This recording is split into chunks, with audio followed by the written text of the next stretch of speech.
اللہم صلی علی محمد و آل محمد وعجل فرجہم۔ بسم اللہ الرحمن الرحیم۔ سورہ احزاب مدنی سورہ ہے، کل آیات 43، 9 رکوع، ترتیب نزولی میں اس کا نمبر 90، موجودہ ترتیب میں اس کا نمبر 33 ہے۔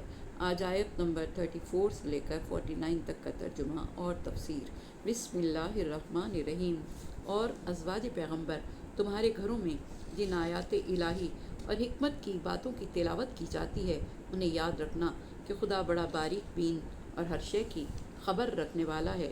بے شک مسلمان مرد اور مسلمان عورتیں، مومن مرد اور مومن عورتیں، اور اطاعت گزار مرد اور اطاعت گزار عورتیں، اور سچے مرد اور سچی عورتیں، اور صابر مرد اور صابر عورتیں، اور فروتنی والے مرد اور فروتنی والی عورتیں، اور صدقہ دینے والے مرد اور صدقہ دینے والی عورتیں، روزہ رکھنے والے مرد اور روزہ رکھنے والی عورتیں، اور اپنی عفت کی حفاظت کرنے والے مرد اور عورتیں، اور خدا کا بکثرت ذکر کرنے والے مرد اور عورتیں۔ اللہ نے ان سب کے لیے مغفرت اور عظیم اجر مہیا کر رکھا ہے۔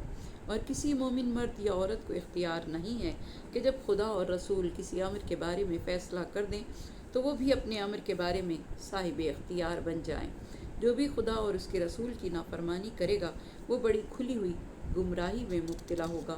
اور اس وقت کو یاد کرو جب تم اس شخص سے جس پر خدا نے بھی نعمت نازل کی اور تم نے بھی احسان کیا یہ کہہ رہے تھے کہ اپنی زوجہ کو روک کر رکھو اور اللہ سے ڈرو، اور تم اپنے دل میں اس بات کو چھپائے ہوئے تھے جسے خدا ظاہر کرنے والا تھا، اور تمہیں لوگوں کے طعنوں کا خوف تھا، حالانکہ خدا زیادہ حقدار ہے کہ اس سے ڈرا جائے۔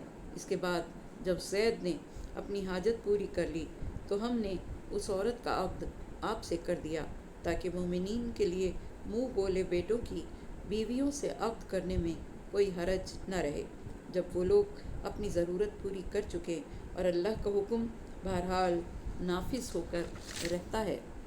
جو چیز خدا نے نبی پر فرض کی ہے اس کے بارے میں پیغمبر پر کسی قسم کا جرم نہیں ہے۔ خدا کی سنت ان لوگوں کے بارے میں بھی جاری ہے جو اس سے پہلے تھے، اور خدا کا فرمان ٹھیک حساب و کتاب کے تحت ہے۔ وہ لوگ اللہ کے پیغام کو پہنچاتے ہیں اور دل میں اس کا خوف رکھتے ہیں، اس کے علاوہ کسی سے نہیں ڈرتے، اور اللہ حساب کرنے کے لیے کافی ہے۔ محمد صلی اللہ علیہ وآلہ وسلم تمہارے مردوں میں سے کسی ایک کے بھی باپ نہیں ہیں، لیکن وہ اللہ کے رسول اور سلسلہ انبیاء کے خاتم ہیں، اور اللہ ہر شے کا خوب جاننے والا ہے۔ ایمان والو اللہ کا ذکر بہت زیادہ کیا کرو اور صبح و شام اس کی تسبیح کیا کرو۔ وہی وہ ہے جو تم پر رحمت نازل کرتا ہے اور اس کے فرشتے بھی، تاکہ تمہیں تاریکیوں سے نکال کر نور کی منزل تک لے آئے، اور وہ صاحبان ایمان پر بہت زیادہ مہربان ہے۔ ان کی مدارات جس دن پروردگار دو عالم سے ملاقات کریں گے سلامتی سے ہوگی، اور ان کے لیے اس نے بہترین اجر مہیا کر رکھا ہے۔ اے پیغمبر، ہم نے آپ کو گواہ، بشارت دینے والا اور عذاب الہی سے ڈرانے والا، اور خدا کی طرف اس کی اجازت سے دعوت دینے والا اور روشن چراغ بنا کر بھیجا ہے۔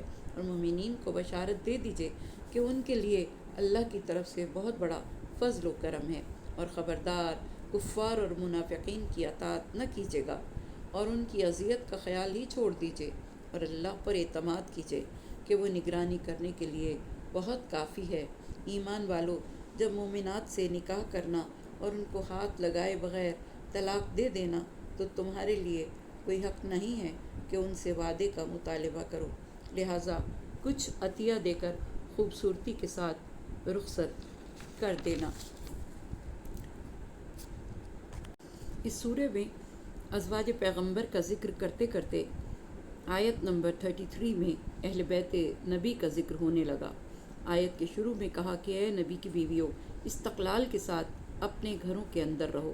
اس سے ظاہر ہوتا ہے کہ عام عورتوں کے لیے تو گھر کی چہار دیواری کا پردہ واجب نہیں ہے، بلکہ برقع و چادر پہن کر وہ جائز ضرورت کے لیے گھر سے باہر نکل سکتی ہیں، لیکن ازواج رسول کے لیے کہا جا رہا ہے کہ تم اور عورتوں کی سطح پر نہیں ہو، لہٰذا تم پر پردے کی پابندی زیادہ ہے۔ تم کو اپنے گھروں میں بیٹھے رہنا چاہیے۔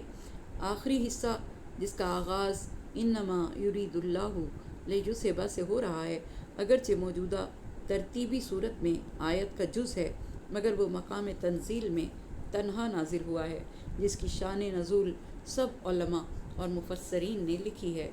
اس میں تفسیری حیثیت سے جو مرکزی لفظ آیا ہے وہ اہل البیت ہے، جس کا ترجمہ اکثر لوگ گھر والی سے کر دیتے ہیں، حالانکہ درمیان میں ایک الف اور لام ہے جو بیت پر داخل ہے، یعنی البیت، جسے نظر انداز کر دیا جاتا ہے۔ یہ الف لام جو فرد خاص کی طرف اشارے کے لیے آیا ہے، یعنی اس کے معنی ہیں اس گھر والے، جیسے الیوم کے معنی ہیں